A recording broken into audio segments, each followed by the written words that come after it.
And then the doctor walked into the waiting room and looked at me and says, Jason, I'm sorry.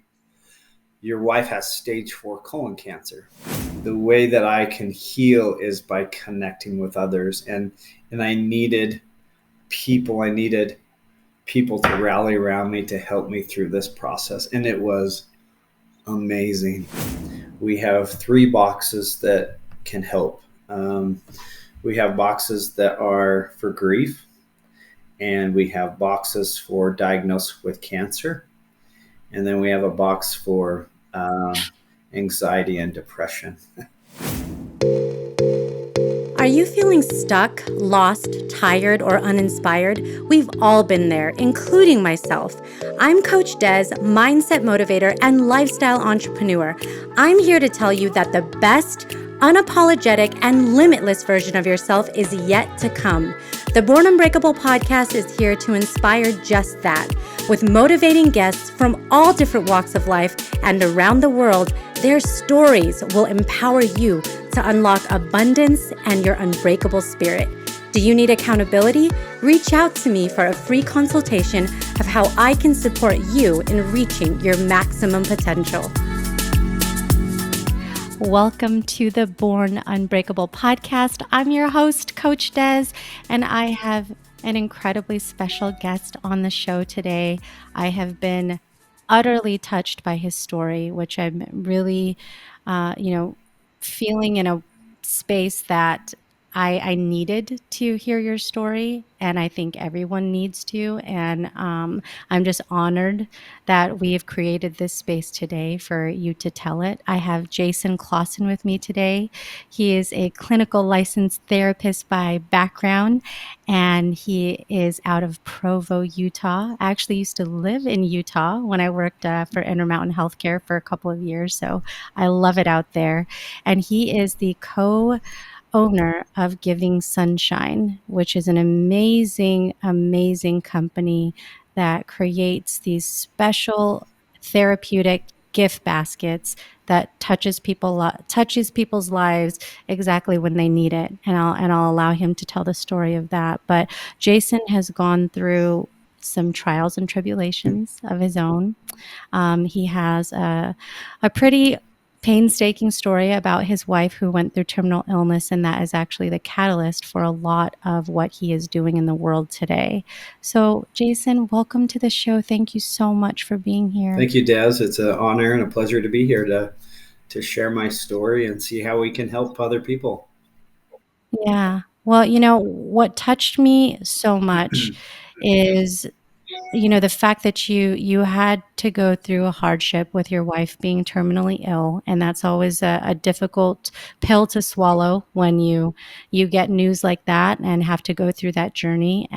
I personally have in my family and have met others, colleagues, friends that have had this experience, and it's grueling. I can't, I try to sit here and think of the words to describe, and that's one of the first things that comes to my mind, because no matter how strong you are and, positive you are, it doesn't change the fact that it's just a hard situation. Yep. And it's a situation that affects so many people. So if you would, could you take us back to that time when you learned about your wife's illness and what the experience was like? Absolutely. I always tell people, Des, like, it's not if, it's when you're going to have a hard experience. So just get ready, because life is going to throw curveballs at you. So for me, I felt like, this is going back a couple of years, the situation I was in with my family and my 2 boys, life was going great. We were happy about life. We were happy about the directions we were going, and things were starting to really feel good. And we could, if our lives continue where they were going, we could be so happy. But An example of that is I was a clinical director at a recovery program. My boys were thriving in sports and school. We're building a house that we just wanted to spend some time in. My wife lost 100 pounds, and the light was coming on, and we're like, "Oh my gosh, this is what we've worked so hard in life." And I think a few of us, many of us, have had that. It's like, man, I feel like I'm doing well in life, but like I said, my situation changed when my wife came to me and says, "Jason, I have this lump in my stomach. What do you think it is?" And we began to kind of explore and test it out. And I said, "Well, let's not freak out. Let's wait a week, and then we'll go from there." So I waited a week. She came back and she says, "We felt it and it had grown." And then we started saying, "Oh no, what do we do?" So we started going to a doctor's appointments and started to do blood work and blood tests, and just through a few of those, like we weren't getting any answers to this lump in her stomach. So we went to a few more, and by the time things were all said and done, we found ourselves up in the hospital, and we were recommended to do exploratory surgery because nothing pinpoint of what was going on. So it was hard because we're like, okay, we have this good life we're living. Let's take care of this so we can get back to the life that we have enjoyed. So we did exploratory surgery, and then the doctor walked into the waiting room and looked at me and says, "Jason, I'm sorry, your wife has stage 4 colon cancer." So in a short amount of time, where you feel like life is going to your wife has stage 4 colon cancer, it just I wasn't ready for that news to hit me. I don't think I was fully emotionally prepared. I know I wasn't, mentally, physically, maybe even spiritually, to be able to hear that news. And I just began to weep because I just didn't know what to do. And my in-laws were there, my sister, and we just had this moment of, how are we going to deal with this? Because up until this point, life had been pretty good. So I just remember going, what am I going to tell my kids? How am I going to pay for this? How long? What are we going to do for treatment? And just like my brain was just all over the place, thinking like, how could this happen to me?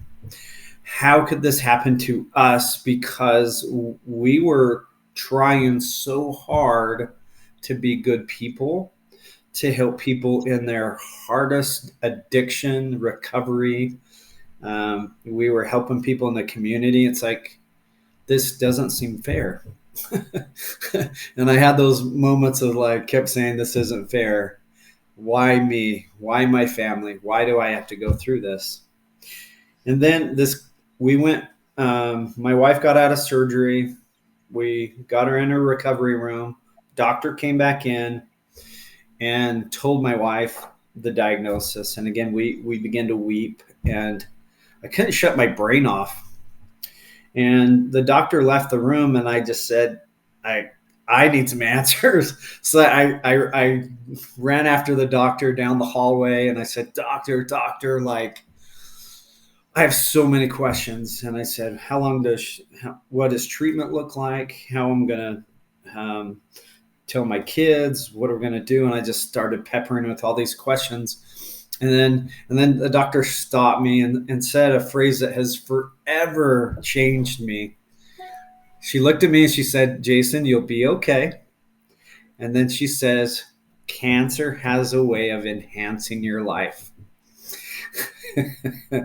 and that phrase at that moment is something I wasn't ready, and I didn't want to hear, because I said, I don't want my life to be enhanced, and I want all the stuff that was happening to come back. And I was just so frustrated in that moment. That doctor was like, give me some good advice. Don't say it's going to enhance your life. Yeah. You're like that. Yeah, I didn't. That's not helping me at this minute. Yeah, yeah, But that, I mean, that's a whole lot to take in. You've got your family there. You're processing this information. There's no way to really, process that in a moment and feel like you have. And I don't know that you ever get all the answers. You yeah. know, you just something happens unexpectedly, and you find the will to keep going. But I am curious because you mentioned it a couple of times. Your kids. Yeah. What was it like when you did have a conversation with them about their mom? I think I was fearful and I was worried of how it's going to impact their life. But I knew I needed to have it because I didn't want them to be in the dark. I didn't want them to wonder why mom has so many appointments, why they keep bouncing from house to house, why mom's taking all this medication. So I think what I learned working with kids is you want to be open, but you don't want to tell them too much that it overwhelms them. So I remember sitting down with them and just saying, um, "This is the scenario. Mom has cancer, and she's going to start doing treatment." And I said, "Do you guys have any questions?" And I left it like that for them to ask the questions. And what's important in those situations is kids will ask questions. They'll ask enough questions to satisfy what they need. But as adults, we want to just dump information on them and then it overwhelms them. So we just left it open ended where they could ask some questions and they didn't ask much. But I think they asked like 3 or 4 questions and they're like, okay, all right, I'm good. Cool. And they were fine. They got enough. And then we always left it open where they could come back and ask more questions. And it became a healing and teaching process through the whole journey so that they could process the information and the questions that came up. So that became so helpful because I wanted my boys to not just have this built up emotions and energy. I wanted them to be a part of the process. So not an adult, but give them enough to satisfy them until the next questions came up, and that was really helpful through the process. Yeah, being in the present moment, Yeah, right? yeah. Usually questions, especially with something like this for a young person, isn't going to come until, they see something and they have another question. So it's more, along the way and not so much all a burst at once. The tricky thing about this whole situation and being a male, and I go back to what Lewis Howes talks about, the mask of masculinity. Mm, Um, for me, in this moment, I felt like I had to be the strongest person for everybody. And so for me, I put on a mask of masculinity because everybody else needed help and support, but who's going to be the strong one? So I believe I put on a mask shortly after the hospital, and I just went into I'm going to help my wife, I'm going to help clients, I'm going to help my kids, and help them get through everything. And that for me, as I look back on it, it was it. I don't think it was fair to me, but it was mhm. what I felt was the most important thing. So I think the emotions that were inside just built over time. And I remember mornings where I'd wake up, or I'd take care of my wife and take care of the boys, get them off to school. Then I would go work and work with girls in trauma. And then I'd come home and then I would take care of my wife, give her medicine, and help get everybody fed and just get all the day to day, get my wife into bed. I'm going so fast, but get her comfortable, get her asleep, then get the boys asleep. And I did this day after day after day. And I remember like I would just lay exhausted on the couch and I'd just start scrolling through the phone because I just needed to disconnect. And I just remember I'd just cry myself to sleep and just said, this is so hard. This is so hard. And then I'd get up, pick up my mask, put it on, and I just did this. And that's just the way I felt. Everybody needed support, and I forgot about myself. So that was what was hard. And I felt like this went on for 9 months. And for 9 months, we were given the diagnosis of 2 to 3 years to live. And then at 9 months, that's when my wife passed away. So wearing this mask, saying, what am I going to do? How do I pick up the pieces and provide everything my wife provided for me, my wife, and my family? And the funerals are great because everybody rallies around you and brings you stuff and are you okay?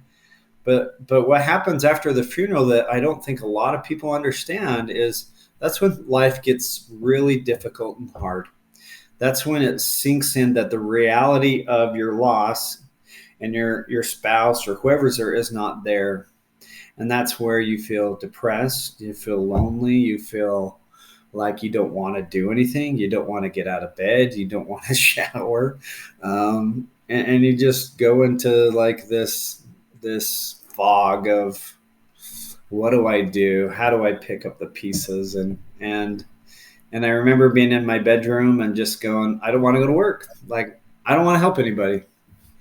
And that went on for like 8 days. And then my work calls me and says, Jason, I need you back to work. And I'm just like, don't I get a break? Like, life is not fair. Like, what was the doctor saying? My life isn't being enhanced. It's being complicated. Like, is this what enhancement feels like? I'm not sure about this enhancement. But yeah, that's a tough phone call to get when you're in that state. And so you went back. I went back. Uh-huh. Okay. And I remember just, like I said, putting on that mask, and maybe if I help people and maybe that will bless my life or help me through the grief. And I quickly realized I wasn't working on myself the way I needed to. And I remember coming home from work, and my 13-year-old would look at me and say, Dad, you come home angry every day. And I was just, that just broke my heart. And I thought, man, he's seeing right through this mask. And this isn't fair to him to be angry every day. So I remember being at work, and things are just building up and overwhelming. And this is about 9 months after my wife passed away. And I remember I was sitting in a parking lot and I said, I need some help. So I pulled out my phone and I text 14 of my family, friends, and neighbors. And I said, guys, I'm struggling. I need some help. I took off my mask and I said, can you come to my house? Because I need your help. And I sent it and I was like, I hope they show up. So that night, all of a sudden the door started, people just started to pour in my house. And what I found is all those people I text, they're ready to help me. And I sat in my living room and I called my own intervention. And what I found is I found my healing team ready to help me. But I think the key, Des, is finally I had to choose to take off my mask, and I had to be vulnerable because vulnerability invites vulnerability. And I just poured out my heart and told everybody what was going on and how I was feeling and how overwhelming it was. And then I gave them permission to be able to come help me. And that is such a pivotal moment in my life where I was able to ask for help and people were listening and my healing team was ready to help me. And I also learned that the opposite of grieving is connection, kind of like what we talked about earlier. Mm-hmm. And the way that I can heal is by connecting with others. And I needed people to rally around me to help me through this process. And it was amazing. It was so empowering to be able to finally say, "This is how I feel." Yeah. I mean, I even looking at you visibly, it looks like that is the moment where you actually took a first breath.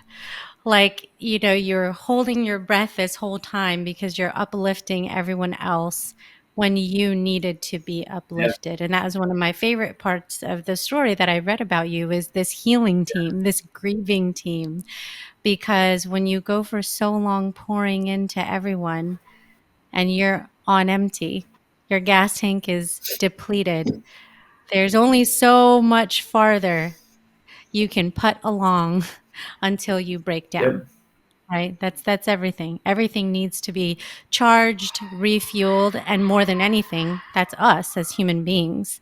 And so the fact that you did your own intervention, you got to that point where you said enough was enough. yeah, And I think that that says a lot about your ability to acknowledge exactly where you were and exactly what you yep, needed. yep. So then what happened after that? So now you have this group of people, they're there for you on this healing journey.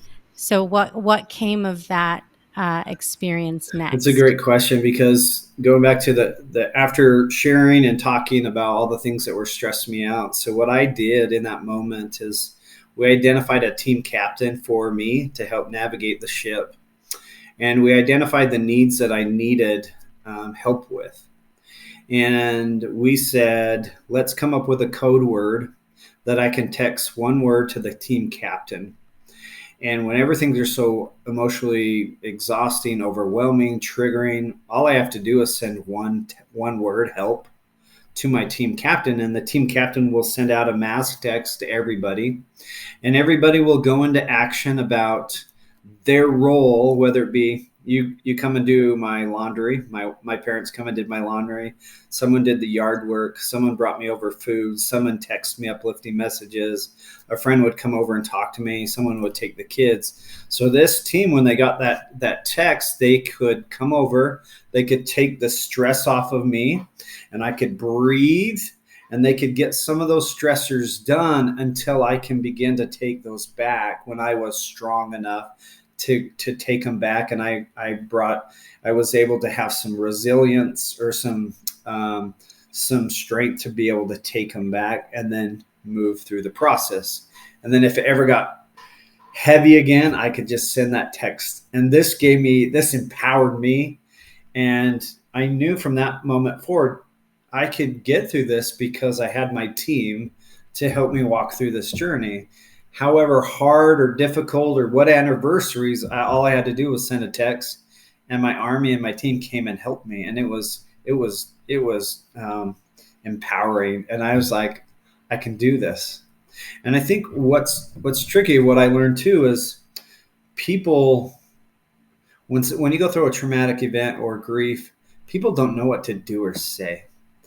And Mhm. I say they go into a support vacuum where they just disappear, and they say they end up wanting to do anything, but they end up doing nothing, and they just disappear because It's so they just true. don't know what to. And I think that this is a huge lesson. This moment, you talking through this is one of the biggest lessons I think anybody listening to this right now can learn from. Mhm. I remember going through an experience of grief, and I read the book by um, it is called Option B by Sheryl Sandberg, and her when her husband died suddenly. They were on vacation and he collapsed while he was working out, and it was just this whole horrible experience. Anyways, one of the key points she talks about in the book is just exactly what you said. When something like this happens, people are not sure what to do, what to say, how to act, and all of a sudden that after the funeral, after the big, coming together, it's a lonely, like being on an island, because people are not intentionally, but you they think you need time. They think you need space. They think you need, there's certain things that, although well intentioned, might be the opposite of what you actually need. And she was talking about it being awkward, like going to work and nobody saying anything, or just, going through these different experiences. And I think what you're describing is so important because it's more than anything at that time you need human connection, you need care, you need compassion, you need to just be seen, be heard. And there's sometimes not even an answer. I think just being able to be, even in a state of being a mess, being sad, being downtrodden, is okay. It's a part of the human condition, it's a part of the human experience. But we struggle so much to ask for help, Yeah. as if it's going to be a sign of weakness, that you're incapable, that you should be able to figure it out on your own. And that could not be farther from the Yeah. truth. I found a lot that I'd go to church or work, and then people would say, "Hey, if there's anything I can do for you, let me know." And I think what people don't understand is that puts the stress back on the person that's grieving. They're already dealing with a lot of emotions, and for you to say, "Well, let me know," that is something I coach people of not saying that. I think what you want to do is you want to find a need for, like, someone needs food, right? Someone needs toiletries, someone needs their lawn mowed, or someone needs to go to lunch. So it's like, okay, find a need and then say, hey, I'm coming over on this day to do your lawn, or let's go to lunch. Does Tuesday or Thursday work? And then it becomes an easier conversation, and the person grieving can say, oh, they really want to help me, they just don't want to add more to my plate. so, Yeah. so I think Yeah. it's good coaching for people moving forward is there's always a need. They're always going to need stuff. You just got to be able to think outside the box to help them, rather than saying, hey, you look like you're having a tough day, let me know. And it's just, I don't want to hear that. Right. Well, yeah, man, and it's a little bit one of those things where stating the obvious, like, yeah, Yep. I know Yep. it sucks. And it's just kind of like wallowing in the abyss of the misery, and the whole point is working past that, Yeah. working through that. And so I love the specificity, because then you get specific, and you're making an impact, bringing, having a meal, doing laundry, doing those kinds of things, picking up, the house a little bit, maybe helping out with the kids. I mean, these are all things that take little time and have such a substantial impact. So then now I'm curious. This is awesome because you've obviously made a pivot point. You've accepted the help. I love that you took off the mask of masculinity, because there's a lot of men listening that, may be needing to hear that, and potentially going through moments where they've wanted to do it but didn't, for whatever different reasons internally that they didn't, and you're inspiring them to possibly do that now. What then was the birth of Giving Sunshine? I love that. What happened after that meeting, what I decided was, me and my boys were operating off of sad and lonely memories. We're of cancer and my wife dying, and that wasn't sustainable. So I was like, we need to create some happy memories. So shortly after that intervention, I quit my job and I said, I'm taking the summer off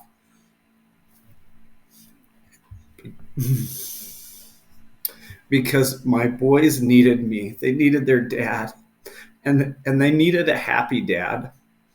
And so I took the summer off. I quit my job, and I sat down at the kitchen table and I said, boys, dad's having the summer off. Let's make a bucket list and let's go have some fun this summer. And we did some of the just fun stuff. Like, it wasn't like go here, climb this. We just went and just had some fun together. And what we learned through the process is we invited people that were also grieving my wife's death to have an experience and have a happy moment. So I mean, one was go horseback riding, go fishing together, go hydro dipping. It just we created some fun things with people in our life, and those were moments that we look back and we today we just they're just happy moments. And on there was make a lemonade stand. So we made a lemonade stand because what me and my boys wanted to do, because when my wife was going through treatment and someone, our friends, brought over a bucket of yellow stuff that just brought us happiness and joy. I remember in that moment, it was such a happy moment for my family. And me and my boys wanted to create that for others. So we did a lemonade stand, and the goal was to raise $100 so that we could buy two baskets, so that we could go help two families. And by the time the lemonade stand was done, we had $1,500, Wow. and we began to create and make more baskets because we knew so many people out there needed help. So I threw it out on Facebook and I said, "Does anybody have cancer diagnosis? People that have died?" And people we knew reached out to us, and me and my boys would go and to their houses with our people that got us connected, and we could give them comfort and support, and we could cry with them. My boys could talk to their kids and just create some healing moments. And what happened also was it gave us like an emotional timeout from all the pain and stress, where we could serve and we could help someone out through the process. And it became our medicine to be able to get happier and healthy. As we weren't focusing here, we were focusing on everybody else. And I think I look back on this, and because I had someone say, well, how did the boys heal from this? And let's go back to, we were focusing on negative and sad. And when you go through a hard moment, your brain just is programmed to find the negative. Like you'll find the sad person at the mall or on the TV show, or you just gravitate that. But what my boys began to do is whenever they'd go to the store, they began to look for yellow things, because a yellow thing represented happiness to helping someone. And they begin to train their brain differently, and they begin to have happy moments or train their brains how to be happier again by focusing on yellow things. I know it's simple, but that helped them become happier again because they were focused on something else. And this just began to be such happy moments for us.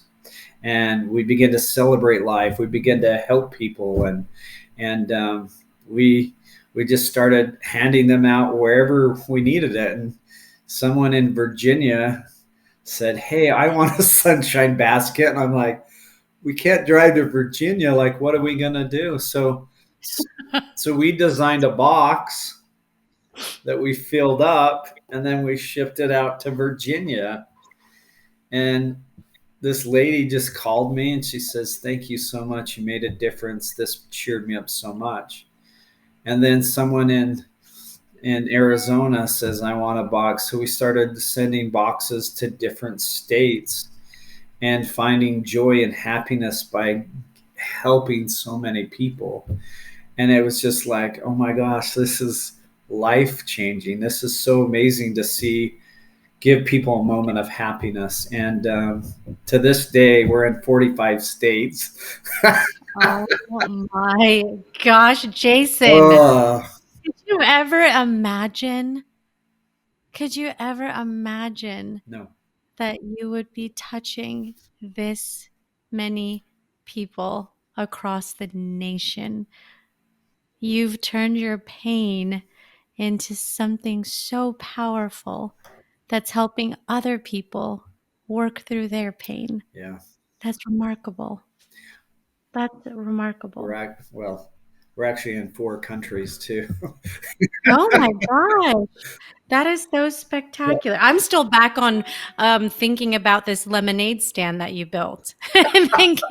Thinking about how it all started, and that's the amazing thing is when your heart is is in a certain place and you think about the simplicity of what you did at that time when you started a lemonade Yeah. stand. I mean, it's something that's just so simple, and you just, and I say this, and I really want it to resonate with anyone who's listening because sometimes we think that making a difference in the world feels like what's one Yeah. person gonna do, I'm only one person and me helping one person, that's not much.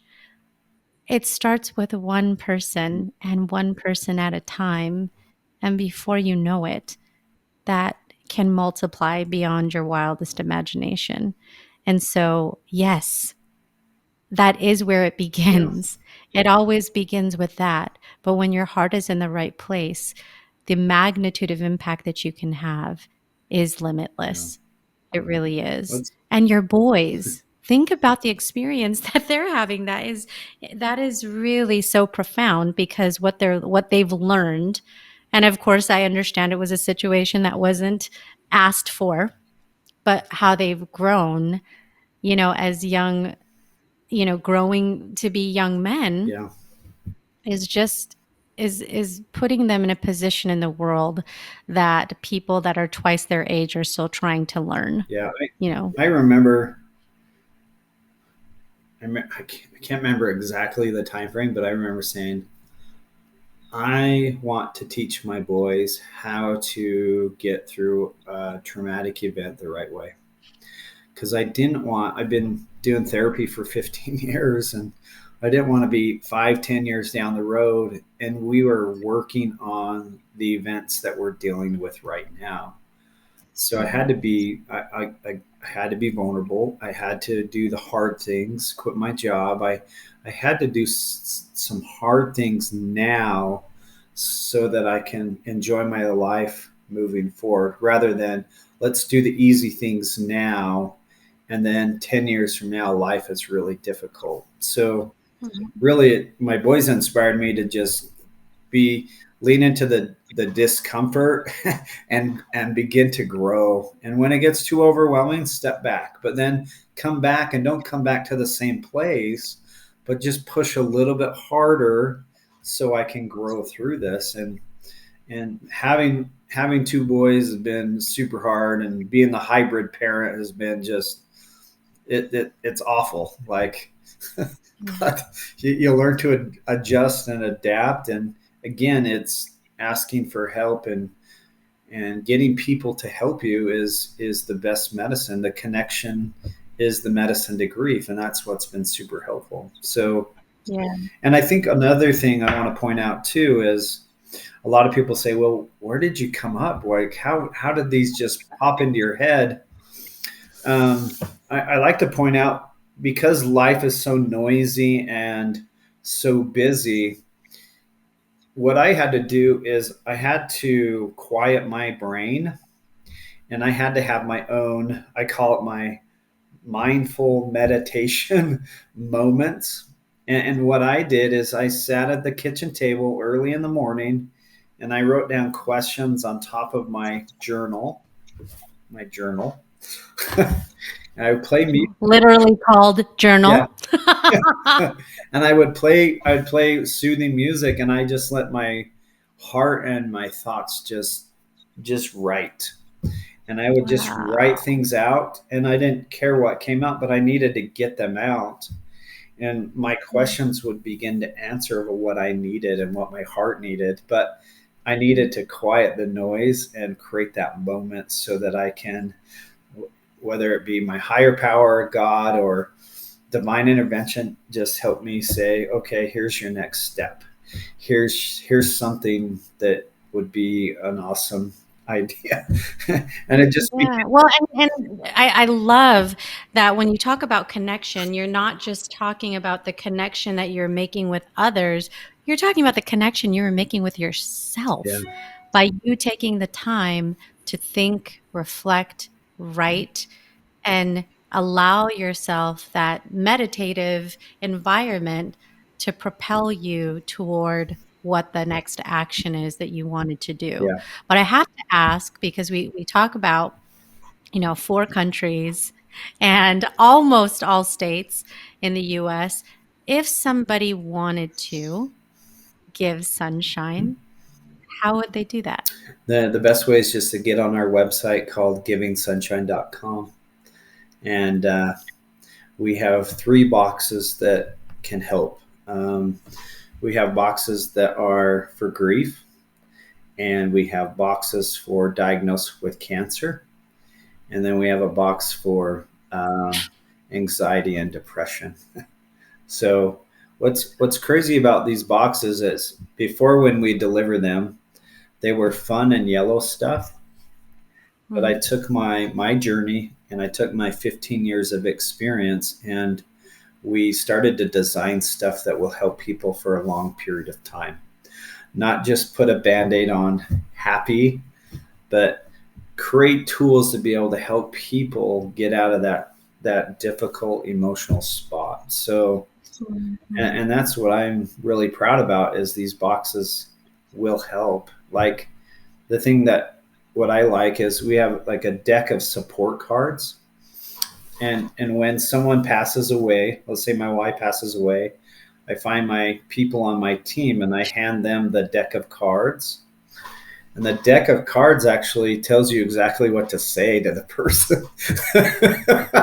I love that just a few minutes ago we were talking about, yeah, it's you shouldn't say this. Not only are you talking about it, but you actually have a tool Yeah. that's going to help people do it better Yeah. because we're just not equipped. We are not equipped very well for Uh-huh. grief. So this is amazing because you're not just giving hope and support, but you're actually providing tools that help be better supporters Yeah. to other people, which Yeah. is amazing. Yeah. And that's what people need is we like to say we took the hard work out of trying to figure it out. And it's just like order a box, send it to someone, and it just helps you like build a community, bring people in, and start writing and do the journals. There's a journal in there that helps you talk through the emotions. There's a Mhm. children's book in there that helps you start to have those conversations with your kids, open up the dialogue with people. So it just really gives people hope and help, and you don't have to suffer alone. You can really find the box or find someone that's struggling and send it to them, and you feel better. I mean, we always say it's. I hate saying this, but sometimes it's better than flowers because flowers and food die, and you end up throwing it away, and then it brings up all that Yeah. extra trauma and energy. But this allows you to help you through. I mean, our journal prompts last for a whole year, so it really. Well, and that this is so amazing because I have and I know every person that's listening right now has been in a moment like this.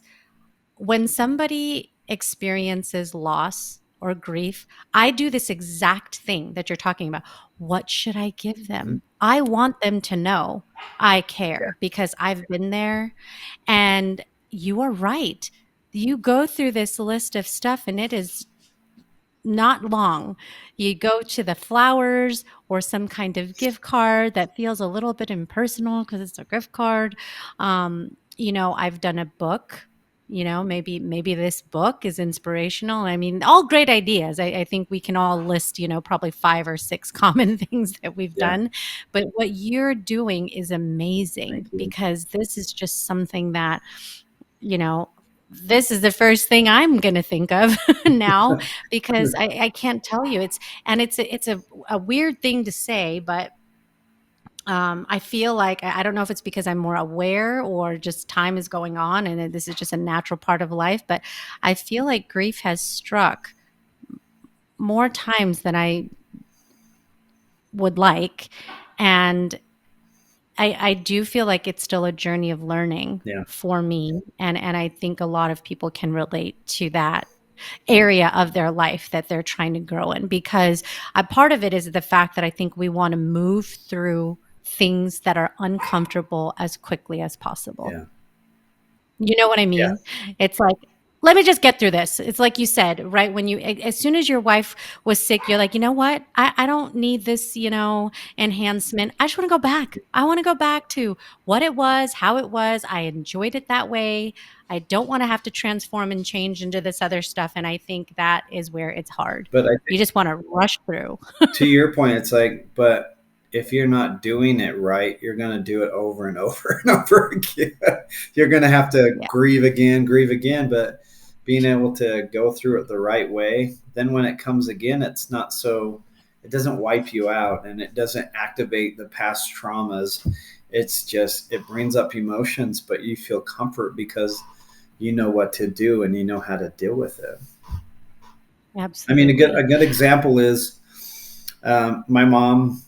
I'm going through this and I'm processing. I feel like I'm doing really good. And then I get a phone call from my dad that says, your mom has cancer. And all of a sudden it just activates some emotions and it wipes me out for a couple of days. But because I did my work, I was able to kind of get some momentum. And I went back. This was the amazing part for me is when I got activated from that phone call, started feeling the same emotions and same grief.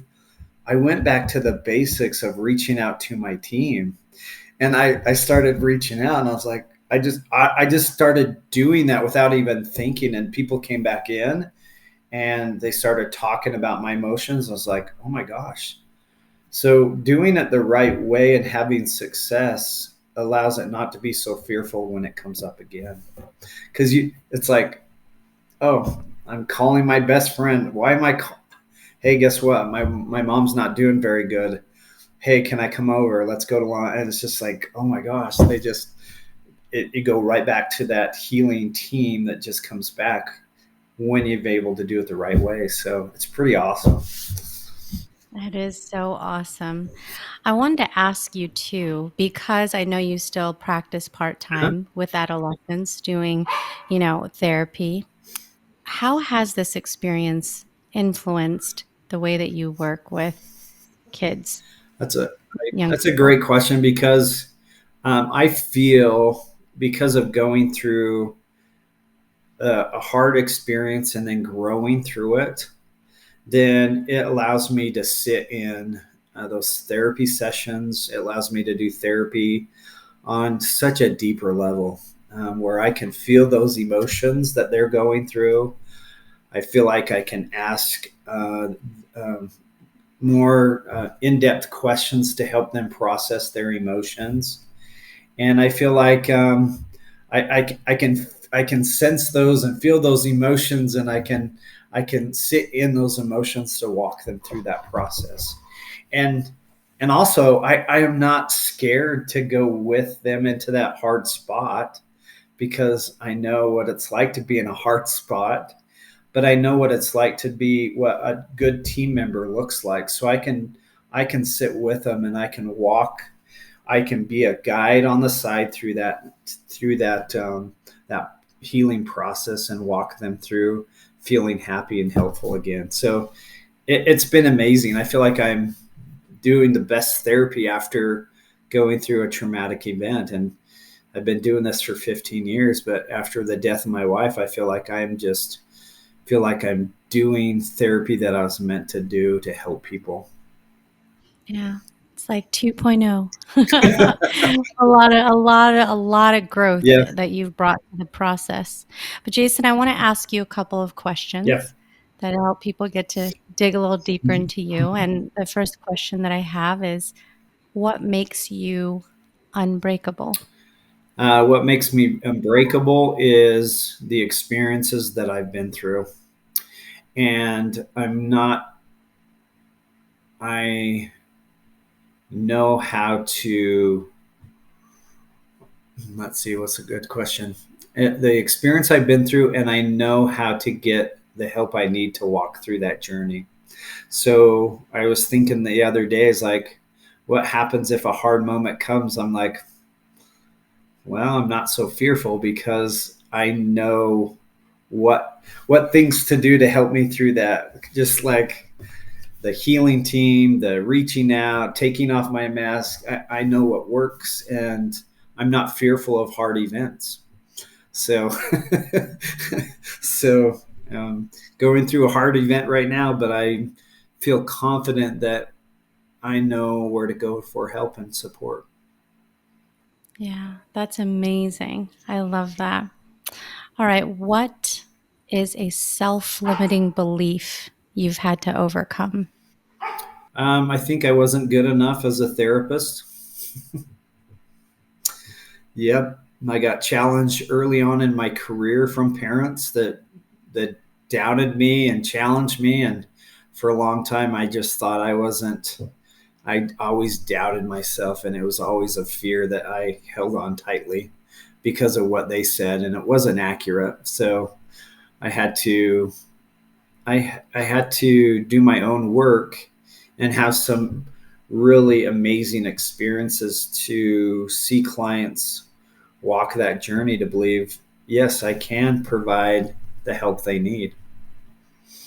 Yeah, absolutely. You are capable. And I know a lot of people can relate to feeling that way because of something that somebody said to them and having to persevere through that. What about on the opposite side? When you think about a superpower, something you're really good at, what would that be? Um, I I believe I connect with people really well. Yeah, I feel like I don't have a lot of judgment for people, and that allows me just see people for who they are, and uh, I attract people because I'm just like I just love people, and sometimes that creates long conversations with people, but it just I don't judge people. I welcome people, and I just care about a lot of people.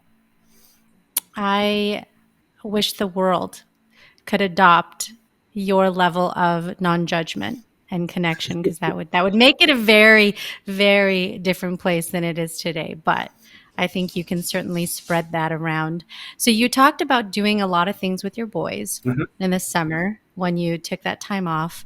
So I want to ask you about your bucket list, and what is something on your bucket list now that you want to experience?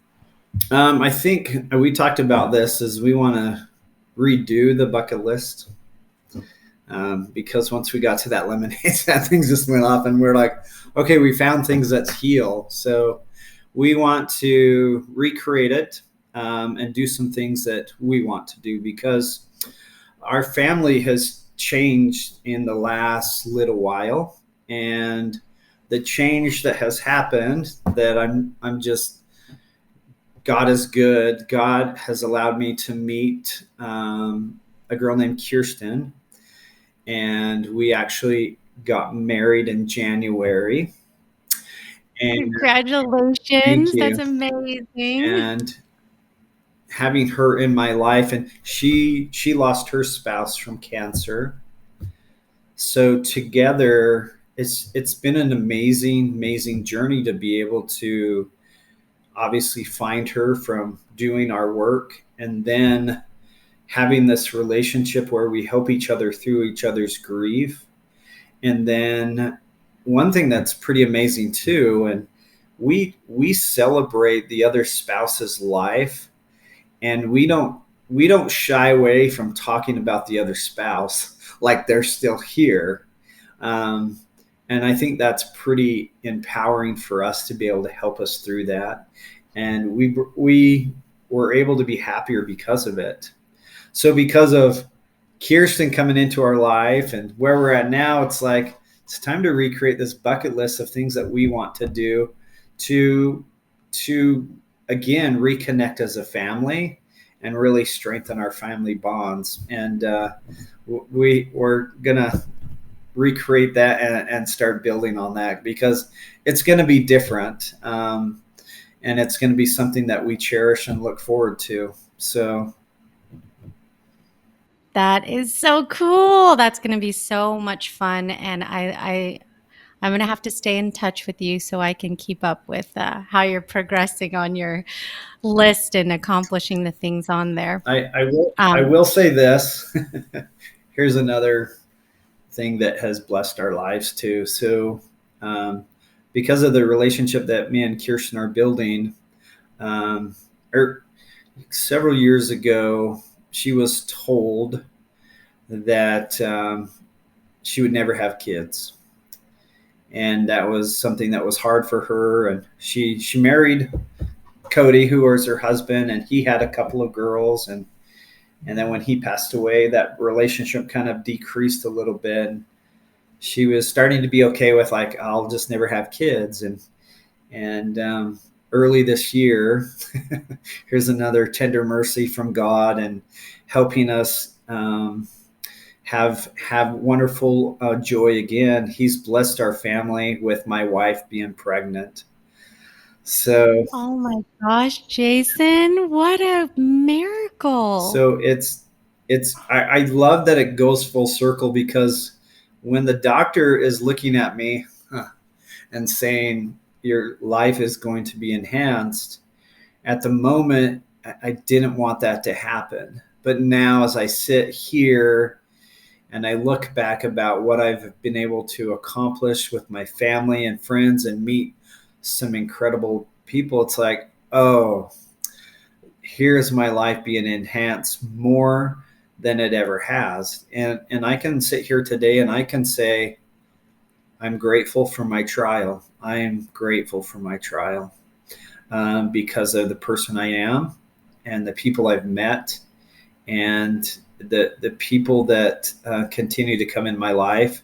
And every day as I live my life this way, I'm able to enhance other people's life. And I just feel so blessed and so happy that I'm able to be in this spot. And to your audience and listeners, it's like, I I want you to have hope, because when you go through a hard time, it's not going to last forever.